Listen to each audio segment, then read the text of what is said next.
We would also like to acknowledge that the University of Illinois at Chicago resides on the traditional territories of the three Fire peoples, the Ojibwe, Ottawa, and Potawatomi. The area was also a site of trade, gathering, and healing for more than a dozen other Native tribes. The state of Illinois is currently home to more than 100,000 tribal members, with the Chicagoland area being the home of one of the largest and most diverse urban Native communities in the US. By making a land acknowledgement, we recognize that Indigenous peoples are the traditional stewards of the land that we now occupy, living here long before Chicago was a city and are still thriving here today. As we work, live, and play on these territories, we must ask what we can do to right the historic wrongs of colonization and state violence and support Indigenous communities' struggles for self-determination and sovereignty. Thank you so much. I will pass it over to our director, Rosa Cabrera. Thank you. Thank you, Jocelyn, and good afternoon and welcome everyone.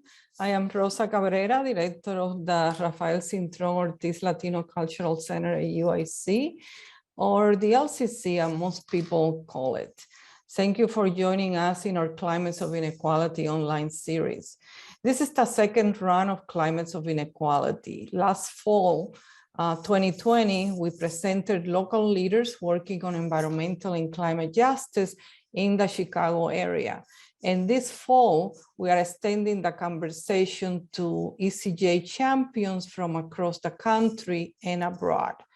Our guest speakers are sharing frameworks and solutions that utilize a justice and equity lens to address the negative effects of climate change and exposure to toxic pollution that has disproportionately burdened communities where Blacks, Indigenous, and people of colors live. You can find the presentation videos for both seasons in the LCC website. I believe that they will be putting their link in the chat at some point.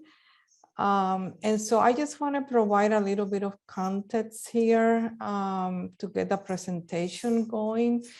Hurricane Maria made landfall in Puerto Rico 4 years ago, while people in the island were still coping with the aftermath of Hurricane Irma. And all of us from afar watched the destruction of homes, roads, and bridges, the failure of their electrical power, the shortage of food and clean water, and the lack of access to hospitals and many other necessities that are essential to human survival and certainly crucial in coping with the aftermath of climate disaster. We also watched the failures of governmental response that left people on the island to subsist on their own. 4 years later, Puerto Rico is still recovering from a collective trauma that has been intensified by the coronavirus. So today's program will underscore the strength of community response and the significance of mutual aid as a form of resistance and solidarity in the aftermath of Hurricane Maria and during COVID-19. The presenters draw on their own experiences living in Puerto Rico and voices from local residents who are part of an oral history project called Mi Maria, Surviving the Storm, Voices from Puerto Rico. And this is the book that will be raffled at the end of the presentation. So you want to stay around to be able to participate in the raffle. Before we start the presentation, a few shout outs are in order to our Climate of Inequality partners, the Humanities Action Lab, where the Climates of Inequality project resides, and organizations Alianza Americas and Little Village Environmental Justice Organization known as El Vejo. To our co-sponsors, the UIC Sustainability Fee, Global Migration Working Group, Latin American and Latino Studies Social Justice Initiative, the Department of Anthropology, CIMAS Project, Freshwater Lab, Great Cities Institute, Honors College, Las Ganas Project, and Museums and Exhibition Studies. And to the students panelists in my environmental and climate justice class, Emma Costa, Carla Luna, Alejandro Morales, and Leslie Bisuet. The presentation will be for about 30 minutes long, followed by a short conversation between these students and our guest speakers. And people who are participating can put questions on the chat and comments, and we might have time to at least go through some of those. Now I'm happy and honored to introduce our guest speaker who are joining us from Puerto Rico. I'll start with Ricia Anne Chansky, who is professor of English at the University of Puerto Rico in Mayagüez. She's the director of the award-winning mass listening project, Mi Maria, Puerto Rico after the hurricane, and currently serves as a research fellow on 2 Mellon Foundation-funded projects, Climates of Inequality at the Humanities Action Lab, where I have had the pleasure to work with Ricia in the past 3 years, and the Archivo de Respuestas Emergencias de Puerto Rico. She has a new book, Mi Maria, Surviving the Storm, Voices from Puerto Rico, which is the book that I mentioned before, and 2 forthcoming books, that Anti-States, Untangling National Identity in the 21st Century, and MUSE Survives the Hurricane. In Spanish, MUSE Sobrevive el Huracán. Professor Chansky has recently won awards from the Modern Language Association, the National Endowment for the Arts, and the Oral History Association, and was recognized by the Simon Wiesenthal Center and Museum of Tolerance as a global human rights leader for her work in environmental justice. We are also very excited to have 2 graduate students from the University of Puerto Rico in Mayagüez, Natalia Betancourt Malave, who is currently a master's in arts student in the English education program. Her academic interests center on minority representation in the media, particularly television, and how the intersectionality of race and gender is presented and performed. The second student is Aleyshka Estevez Quintana, who has a BA in English with a minor in writing and communication, and is currently working towards a master's in English education.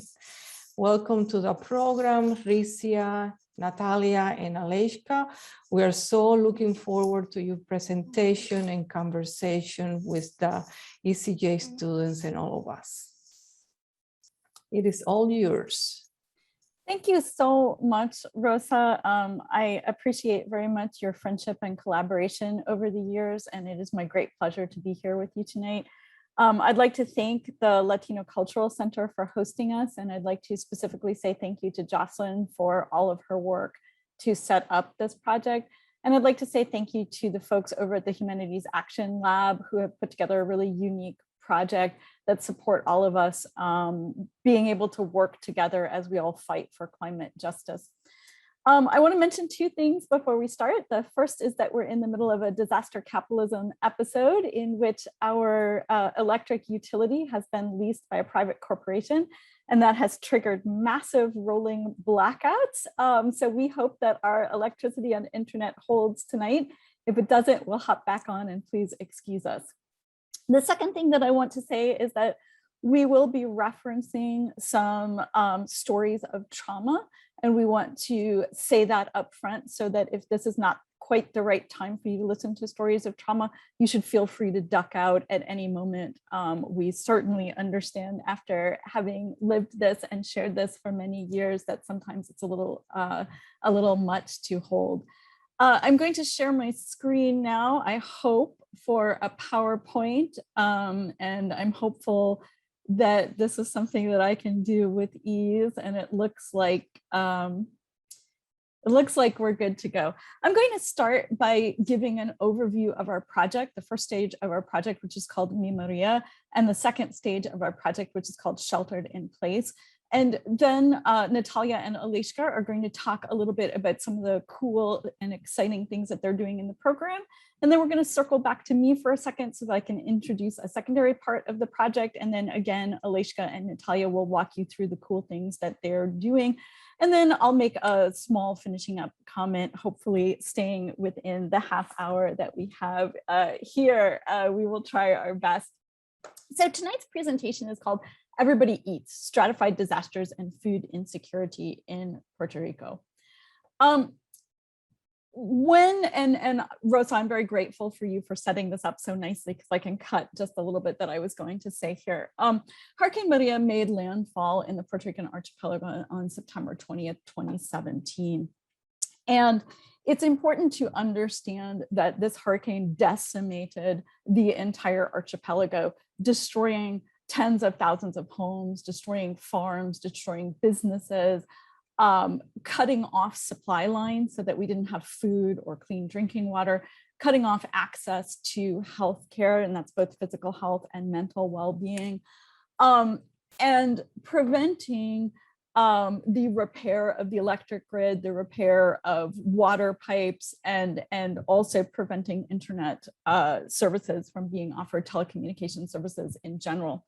So when we began at our campus, and this is the campus that the three of us are at now and that we were at after the hurricane, that meant that when courses resumed just over a month after the hurricane, they resumed in part to continue our studies, but also in part to provide services and safety for people.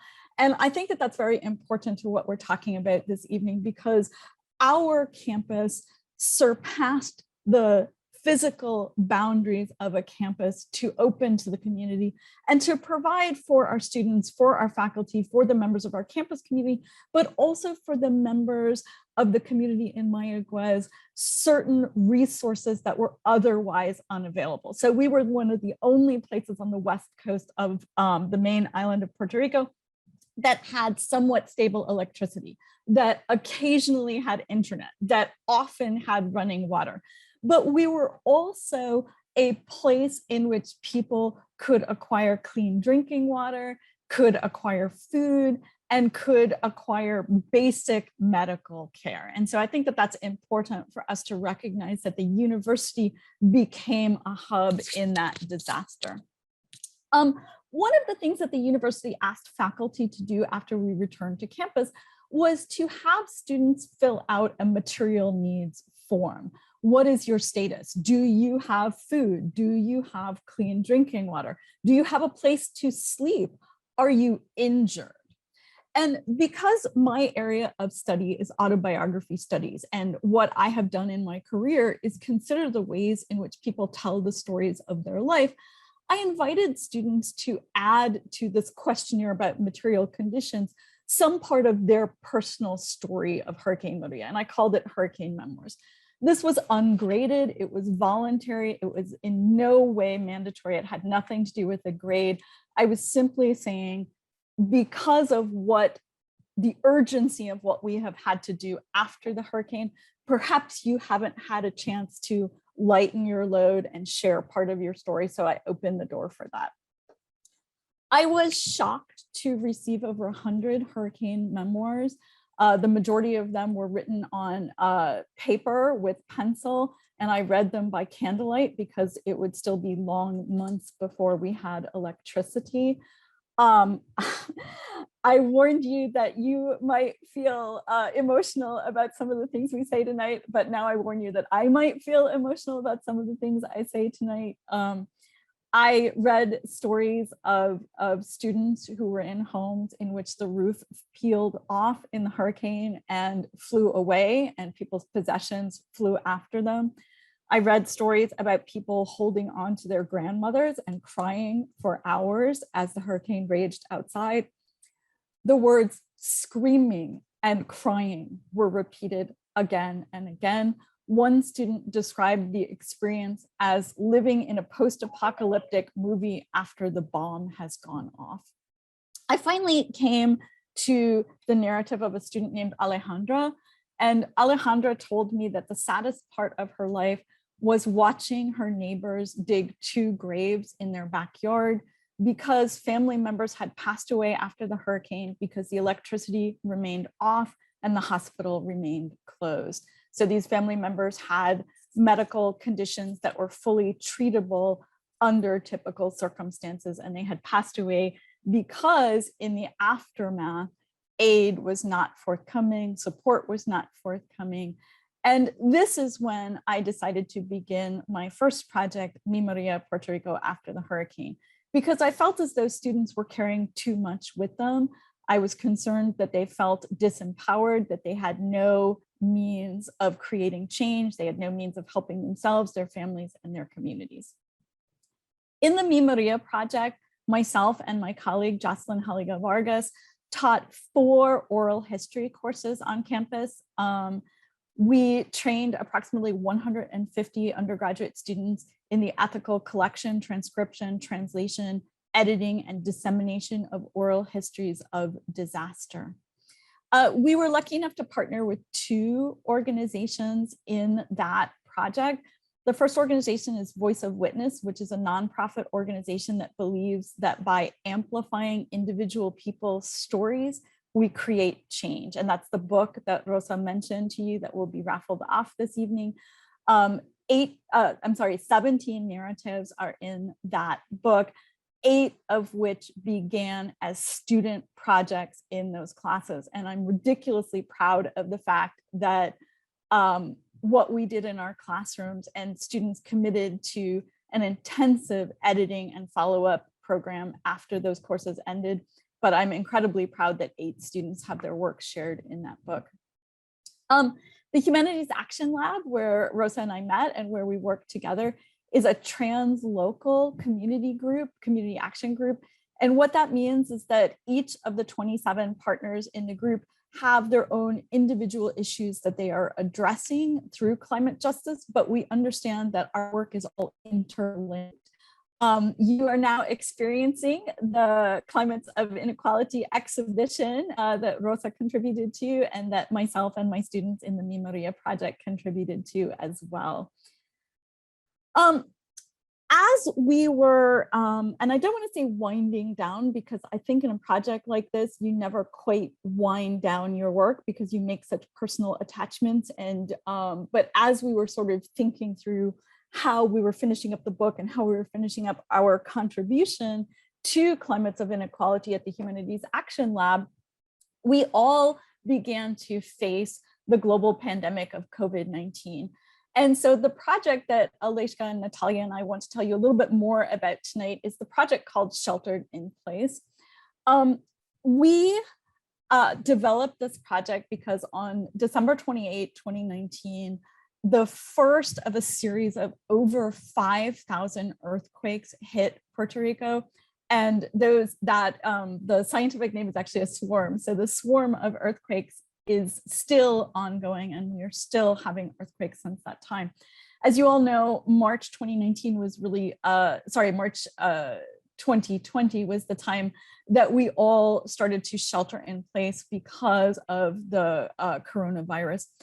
And I started asking myself, what happens when you need to stay at home, but your home is damaged? Whether the home is now unstable because of a series of earthquakes, or your home still does not have a roof years after Hurricane Maria has made landfall.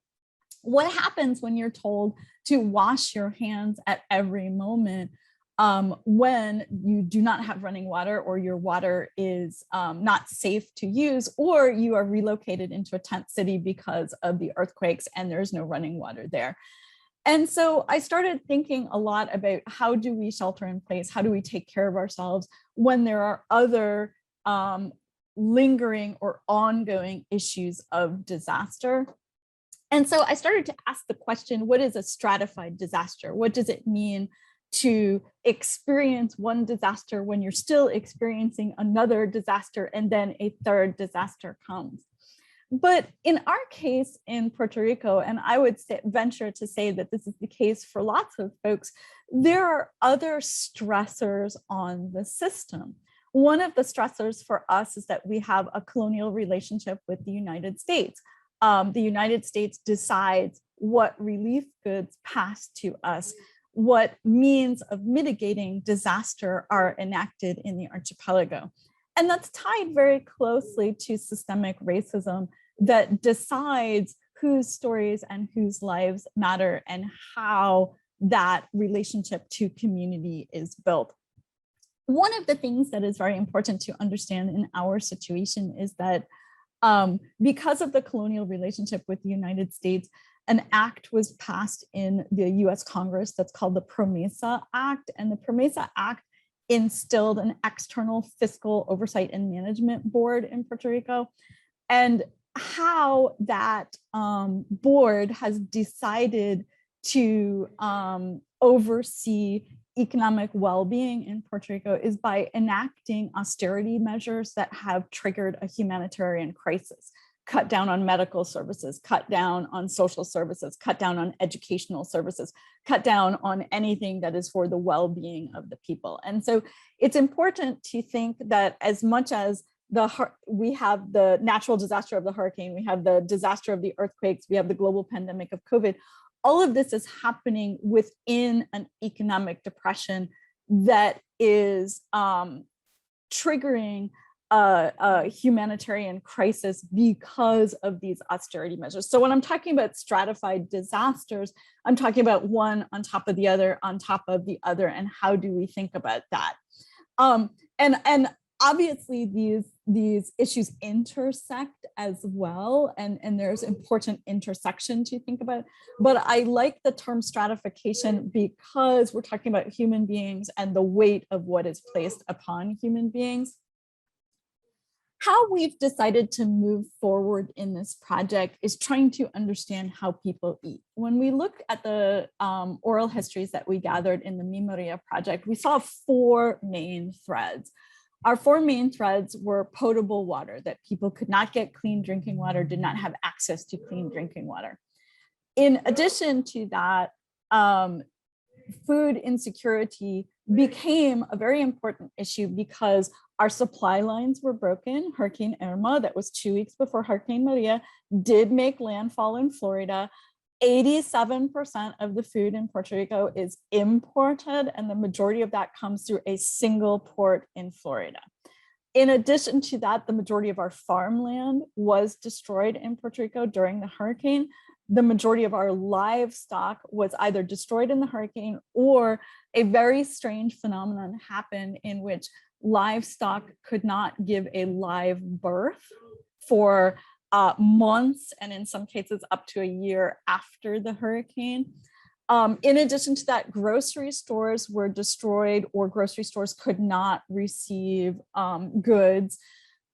We had instances in which FAMO did not coordinate with communities on the ground, and so the distribution of goods was based upon an external map of where people assumed food was needed, rather than in collaboration with folks on the ground who could see where food was needed.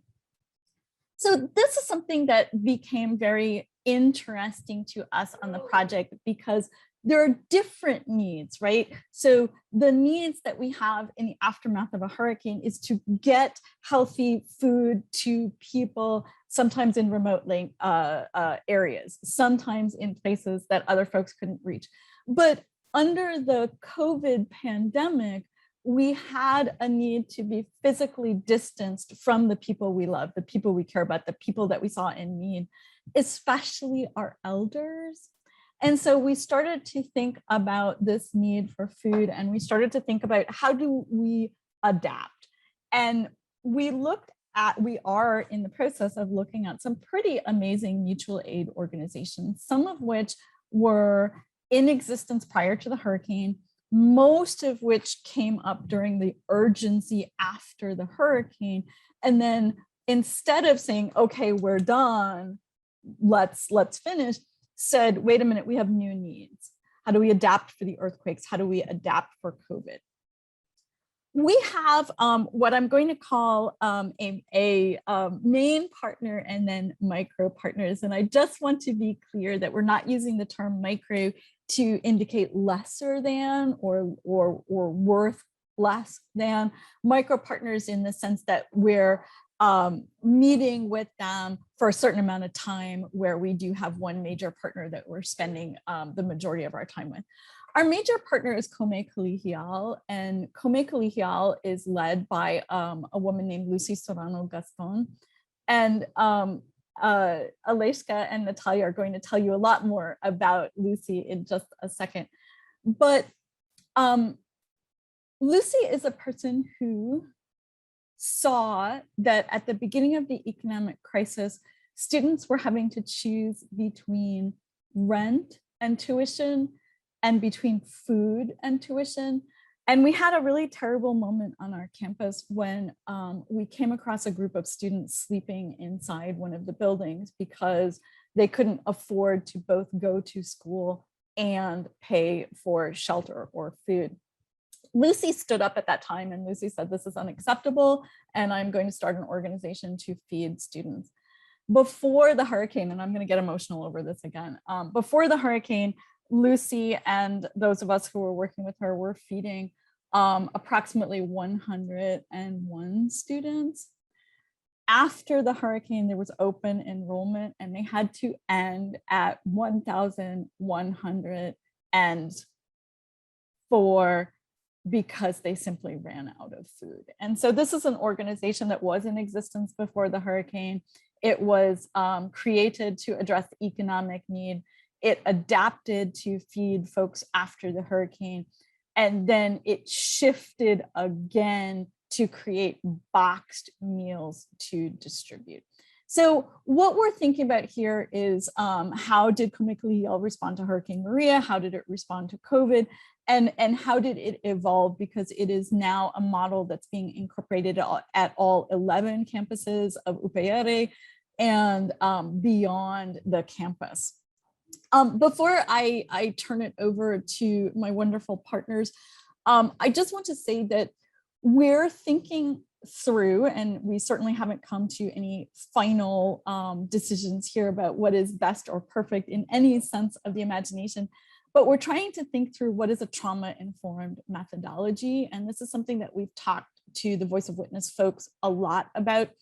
And so what we try to do in our work is not reduce people or people's stories to the event of trauma or the event of disaster. We try to get a whole life story. And I know that that would be exhausting and impossible if we said, tell me every single thing in your life up until this moment. But what we try to understand is the trajectory that led a person to the place that we're studying. And in this project, it's very important for us to understand comida criolla, the Puerto Rican typical food that has influences from Afro-diasporic communities, from indigenous communities, and from European communities. And we're trying to understand what is the relationship, the existing relationship that folks have with food. How is that a resource that might be an understood or unnamed resource when we're thinking about disaster response and disaster relief? And how are people using that resource of cultural tradition in food in mutual aid after disaster and in times of crisis? So I'm sorry that I talked that long, and I will now turn it over to my wonderful partners who will tell you a little bit about what they have learned so far from Lucy Serrano Gaston's whole life story before she founded Come Colegial and how that leads into her mutual aid organization. Thank you so much, Dr. Chansky. So, oh, can you go back? Thank you. There you go, sorry. It's okay.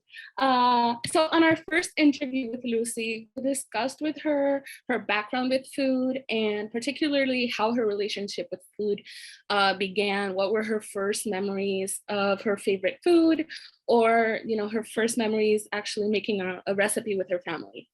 And she described how basically every meal in her home was prepared with a family effort, meaning that everyone had to participate in one way or another.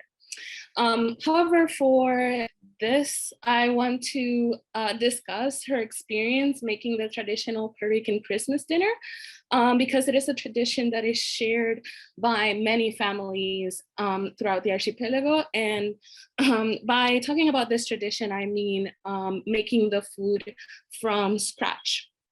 And as Lucy says, every Christmas, her family would kill a pig and then use every single part of it to prepare the Christmas meal.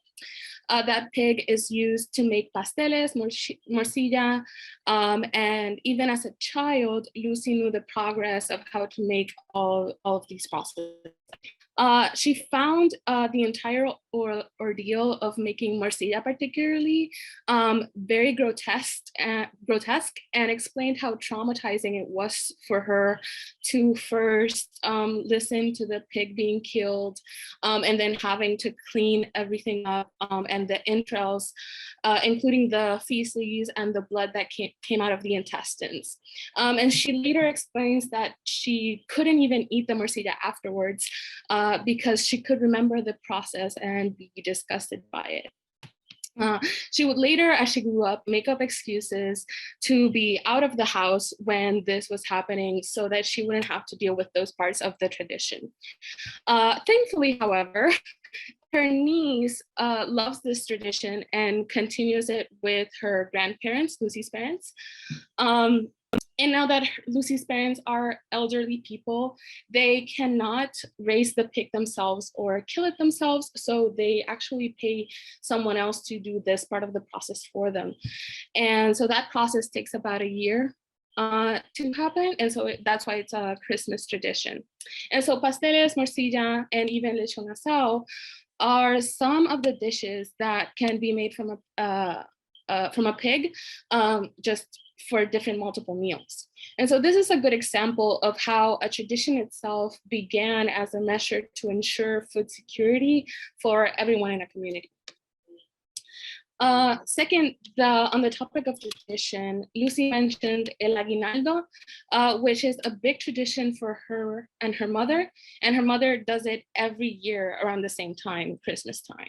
And so it's almojábanas, dulce de coco, arroz con gandules, arroz con dulce, placed in a plate and covered in foil.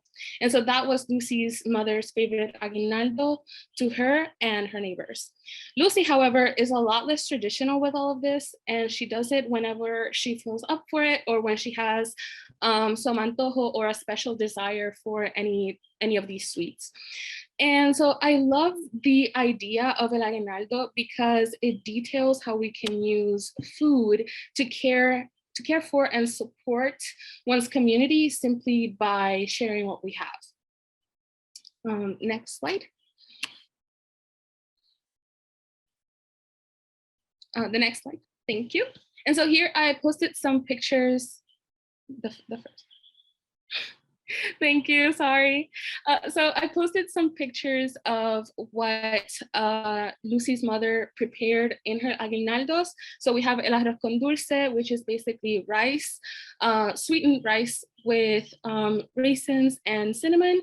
Almojábanas are basically made out of rice flour and cheese and milk, and they're fried and they are delicious. And dulce de coco, which is basically made with coconut, and morcilla, which, as I explained, it's made with the entrails of the pig. Thank you so much.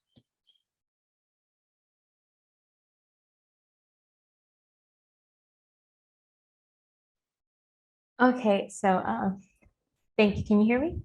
Yeah, thank you. One of the aspects that we want to follow with Lucy's narrative is the struggle and having to provide for a family. So these difficult moments in which people are forced to have to support their family by any means necessary. And this becomes a conversation of what is especially difficult for women in our society.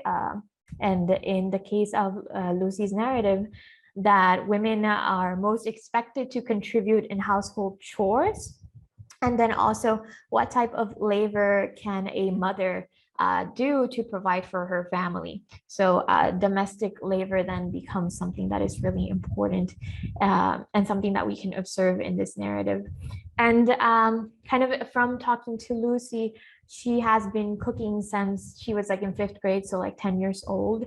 And that this involves like a process of having to set up the cooking process for her mother to come home at 5 p.m. after she works in the factory. Lucy's mother worked at a sewing factory in Puerto Rico, the Brob factory called Maiden Form, right? So this is also an aspect of kind of colonial relationships with the United States. So the sewing industry was a very important factor in Puerto Rico, one that kind of contributed to the migration of individuals in our island. But then also it provided a job for Lucy's mother to be able to support her family, right? So what aspects she could provide financially for her family. And Lucy, in her narrative, is also very thankful for her family for being able to provide support for her to go to university, to get an education, because they both had jobs, because they both were able to financially support her. And there's also this aspect of the informal economy in which Lucy's mother participated. So not only did she provide labor at a factory, but then there's also this aspect of selling her work, her food. She did this through pasteles, which are the image that you see here, pasteles, traditionally a food that's like in the holidays. It's eaten now. It's kind of rare because not a lot of people take the time to make it. It's a very elaborate recipe, kind of like the morcilla. So not a lot of people take the time to make it. And so this aspect of selling pasteles and having that economic means through it is not taxed, it's not monitored by the government. And so this is a way of gaining money for people in their homes. So they do this in their own kitchens, and they are able to provide economic funds for their families. And this is something that's still most of the people who do this are older. So Lucy's mother still does this, selling the pasteles, but then of course she's also a little bit older, so she doesn't do it as much.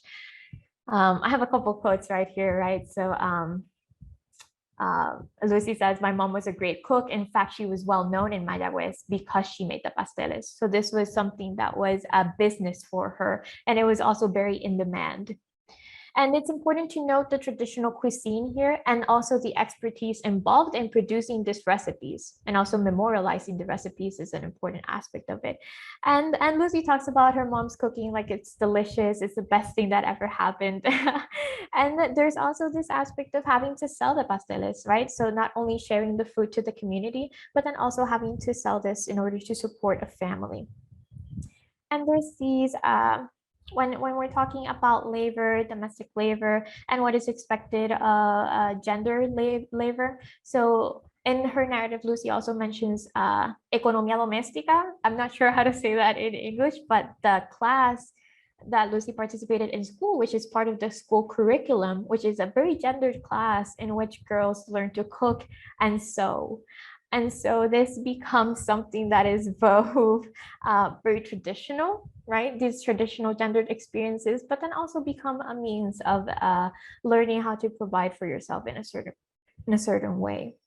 And then this conversation of education comes into play, and how important it is to provide a necessary public education, access to education, and how students need to be able to be fed. Students need to be fed in order to properly and adequately pay attention to their education. So we can see how these experiences that Lucy has translate into her passion in Come Colegial, right? They have a motto that a brain cannot be fed on an empty stomach.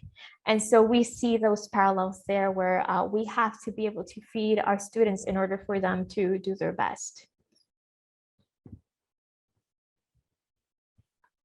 Thank you, Aleyshka and Natalia. And so Natalia and Aleyshka have presented some really strong examples here of what is a food culture in Puerto Rico. What does a traditional food culture look like? What does a traditional, or what can traditional food culture provide for individuals and families and communities in terms of economic liberation and sustenance, caregiving for the entire community.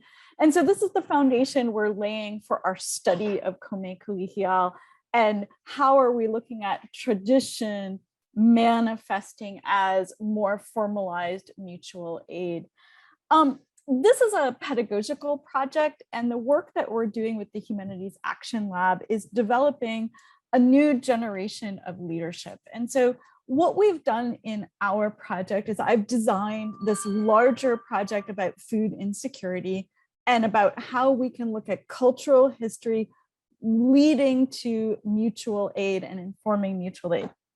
And each of the graduate students on the project, Aleyshka, Natalia, and their collaborators, has developed a smaller version of the project. Each one of them has identified a mutual aid organization in their home area that they are particularly interested in, one that also uses food as the basis of the work that they do, one that spans Hurricane Maria and COVID-19, and the hurricanes, and the economic system, or picks out elements of those. So Aleyshka and Natalia have each designed their own project at the microsite, and I'm supporting the work that they're doing, but they've really developed their projects themselves. So just as a conclusion, they're each going to speak about their own microsite. If I can make the slides work, they're going to do that. There we go.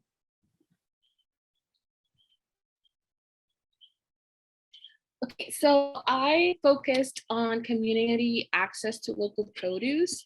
And so when choosing the microsites, we were looking into local organizations that were helping secure or were helping provide food security during the pandemic. And so around the same time, my mom began volunteering at her church, Espiritu Santo in Tobaja, and she was helping them distribute boxes of food to the community. And so this food was provided by the local government. Some mayors used some of the federal funds to buy off the produce from local farmers in the island and then distribute it through their municipalities. So the boxes had fresh produce as well as frozen meats, cheeses, milk, among other food.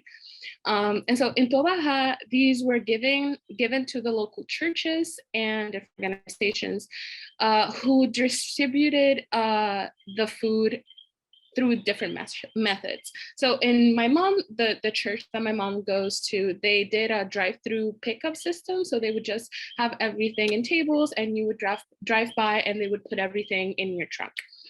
So the local government and the churches themselves would share when and where the food would be distributed, and so through their social media, and so people would just drop by whenever they were available during that period. In my town, where I live in Bayamon, the volunteers drove through the neighborhoods, delivering the food to the houses themselves.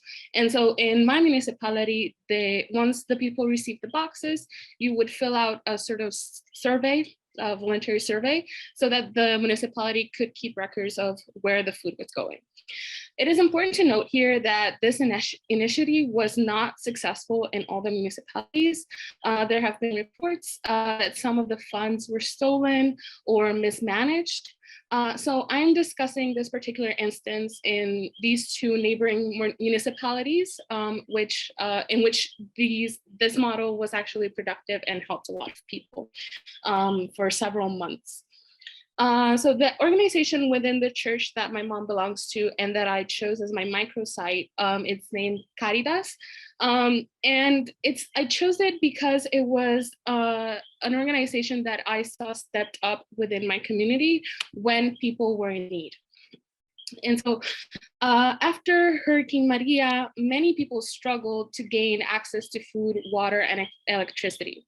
At the time, most of us believed that the resources were simply not there. However, in the time past, multiple warehouses filled with spoiled food, water, and supplies have been found. Food, water, and supplies that could have saved hundreds, if not thousands of lives. So while some resources were kept from the people by politicians trying to portray themselves as savers, and then eventually never actually gave out the food, which led to the summer of 2019 here in Puerto Rico, where Ricky Rosselló was removed from his seat in government. He was the governor. We now know that some of these supplies were not distributed because the government also did not have access to the communities, and essentially did not know how to distribute the food to the communities. So the fact of the matter is that Puerto Rico churches are at the center of most communities. So the best way to access that community is through the church, whether or not you belong to that religion or whether or not you belong to that religion. Which is why in moments like this, collaboration between the church and the government is not only important, but necessary for our survival.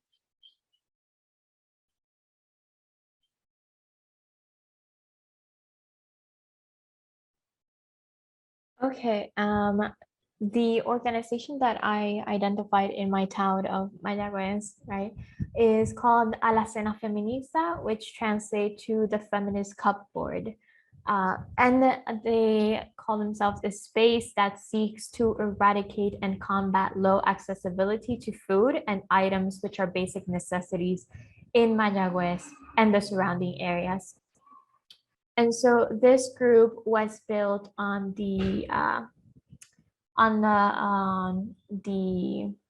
values of solidarity, mutual aid, and food distribution during crisis. So kind of like what Natalia is talking about, they saw the need to distribute properly materials, right? So some people in our community weren't receiving materials because of XY reason, right? Either the government couldn't access them, or there were some places that they had to go. You know, not everyone is comfortable going to a specific place to access that help, that aid.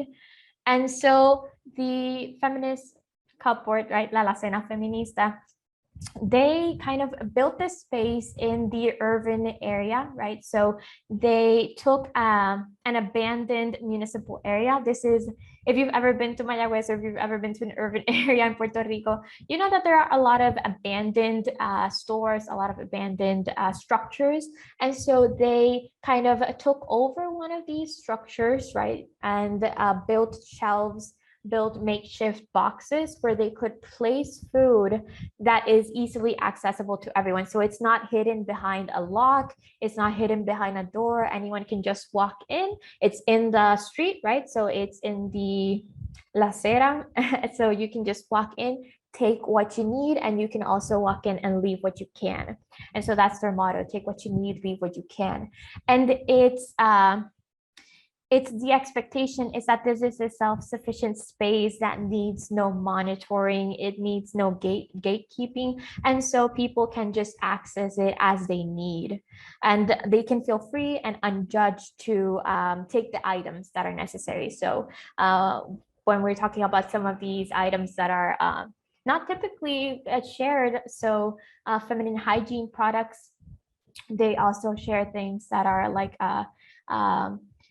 safe sex pamphlets, also other materials necessary in COVID, such as alcohol, wipes, hygiene wipes, which are so necessary for homeless individuals, bottles of water, those types of items. And of course, they have faced certain issues, especially in terms of violence, because they do support LGBTQ+ community, and they also are very opposed and combat gender inequality. So, you know, as expected, there are individuals in our society who kind of see this as a threat, kind of see the solidarity movements as a threat. And sometime last year, their area was destroyed. So this is not just a silencing of voices, this is also a silencing of the structures that they have built. So they put the structures in place, and so someone came and violently kind of threw off the boxes and the shelves that they built. And of course, they rebuilt and kind of restructured themselves in order to continue their contribution to their town. And so when I kind of spoke to them, right, I was emailing back and forth, and they had a message, which I'm going to share with you, of kind of what is their motto, what is their goal. And so, quote, natural disasters have afflicted Puerto Rico in the last few years, and we take the opportunity to denounce state negligence. We have firsthand experience with community members with the intention to redistribute non-perishable food, hygiene products, and other essentials to the community. Having said this, our work includes the feminist principle, which affirms that the personal is political, meaning we contribute to the expansion of holding the government accountable for their negligence and their task to fulfill the needs of oppressed citizens. So here we see the sentiment, right, end quote. Here we see the sentiment of distrust in the government's ability to effectively distribute items, and how people in the community need to be in conversation together in order to properly distribute and kind of process these aspects of social aid.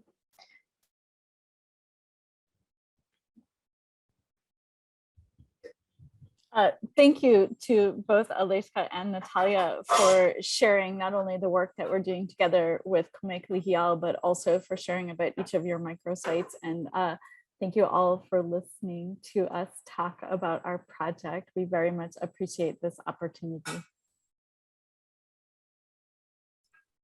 Yes, thank you, Ricia, Natalia, and Aleyshka, for sharing with us those incredible accounts and the projects that the students have been very creatively put together. I think that we have a few minutes for the students to pose some questions to the three of you. So let's use their time, please. Who wants to start? I can go first. Thank you all for sharing. I have a lot of questions, but I guess because of time, I'll kind of make it a general one. Do you receive a lot of hesitancy from community members to participate in your projects, or are they super open to participating? Yeah, that's a fantastic question. Thank you very much for asking that. From my perspective, folks are absolutely thrilled and energized to have an opportunity to speak. And I think that for me, that's about intergenerational, sorry, it's a little bit late for me, intergenerational colonialism, and this idea that people are silenced year after year and people are not encouraged or allowed to participate in public discourse. Natalia or Aleyshka, do you want to talk at all about, Aleyshka, you just kind of, we wrote together an email and you sent it out cold with no previous contact. Do you want to talk about the response that you had? Yeah, it was absolutely unexpected, the quickness with which they respond, because also we're in kind of a crisis right now that they're responding to, right? So there's this law kind of happening, kind of trying to destroy public education, the pensions of workers and that kind of stuff. So they are directly involved in the university and trying to help students that are in the university protesting. So I really wasn't expecting that quick of a response from them, because they are out there kind of doing their job. And it was very active, and they really have a hold on how they explain their project and the necessity of their project. And so I think that they were just eager to kind of begin a conversation, kind of start a conversation with others, so that people can also start this mutual aid kind of systems all over the island, hopefully. So in my experience, it was a little bit more casual because I actually know the members of the organization, but everyone has always been really willing and open to speak with us and share their experience. And if I ask, do you know someone that might have had an experience like this, there's always someone that has been willing to talk to me. And to add to what Dr. Chansky was saying, I also feel that there has been a sort of neglect from the government that has happened since Hurricane Maria, that it really just left the people wanting to be heard. And so just us giving them the opportunity to have a platform where their voices can be listened, I think that it really helps them and sort of motivates them to participate. Yeah, and just to add to that, I think Natalia is a really beautiful example of why this project works so well, because every student is asked to think about what connection they want to pursue. And I would say 95% of the students involved in the project say, I want to go to my home community. And so it's not necessarily a person who doesn't know anything about the community, doesn't know anyone in that community walking in saying, hello, who would like to talk to me? But it's somebody who's like, oh, you're my mom's friend. Oh, you are the person that I talk to about X every time and so I think that that's why the project works so well. If we did it a different way, I'm not sure that it would work quite as well, but there's some inherent trust in the fact, and even Aleyshka's project, she's a student in Mayaguez talking to an organization in Mayaguez that often collaborates with students in Mayaguez. And so some of the things about, what are the issues in our home communities that we want to talk about make the project work, I think. Thanks for that question. Thank you.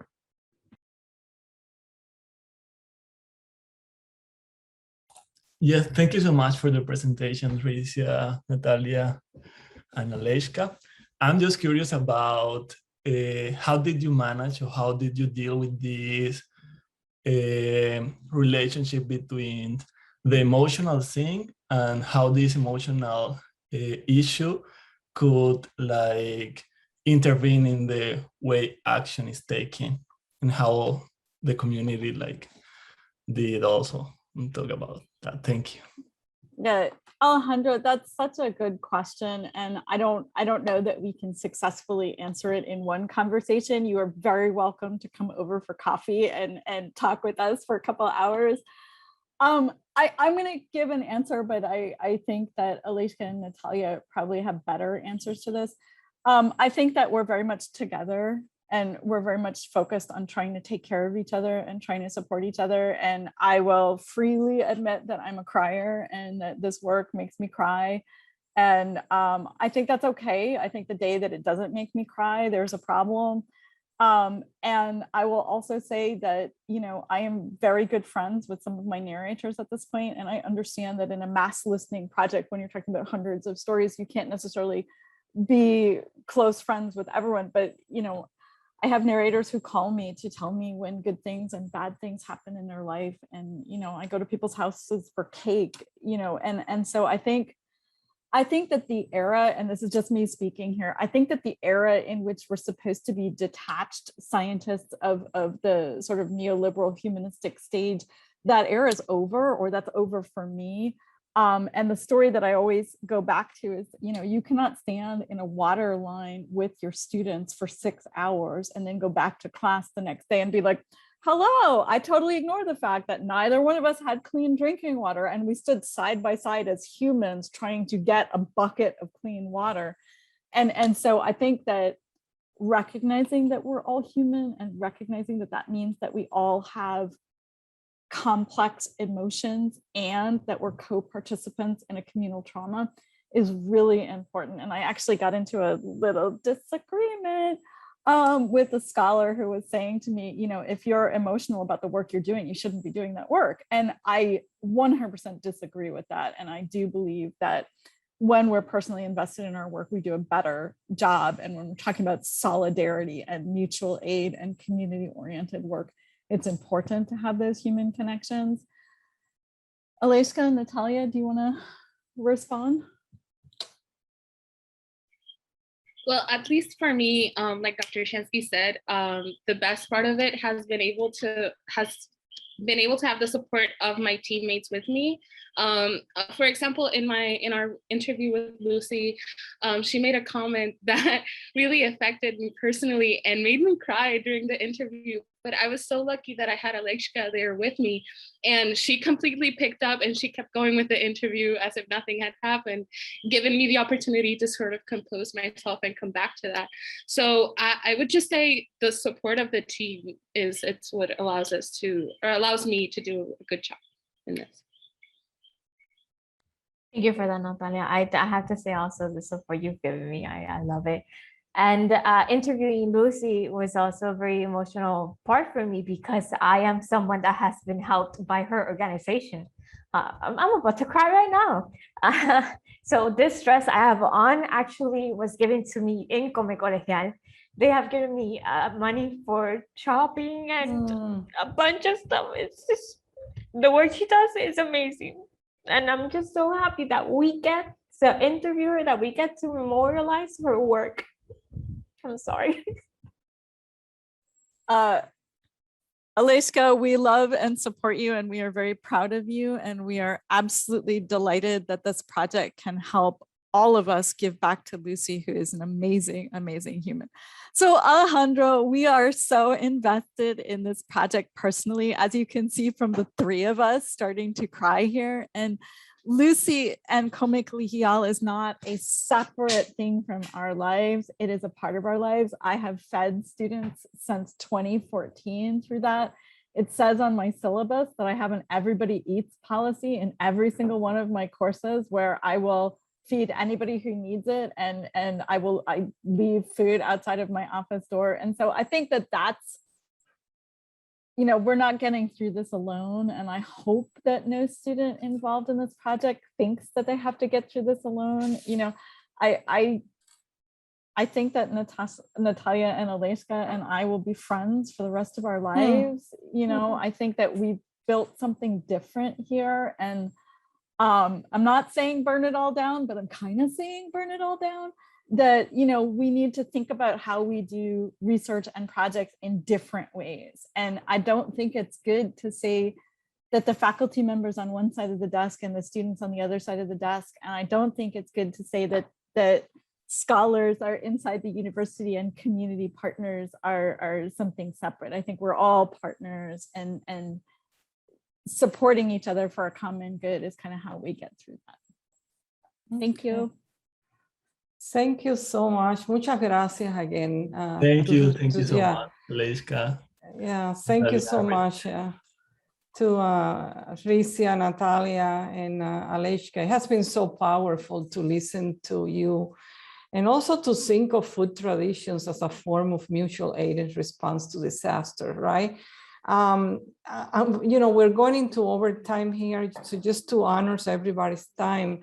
There are two students who did not get a chance to ask questions, Emma and Leslie, but they're supposed to be writing a letter to Natalia and also to Aleyshka as part of the Climates of Inequality. So I'm gonna have them, you know, hold under questions and post those in the letter that the class is gonna get to all of you.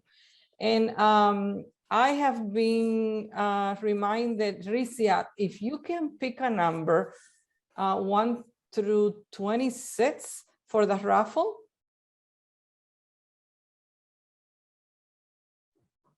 23. Okay. That's my mom's birthday. Hi, Mom.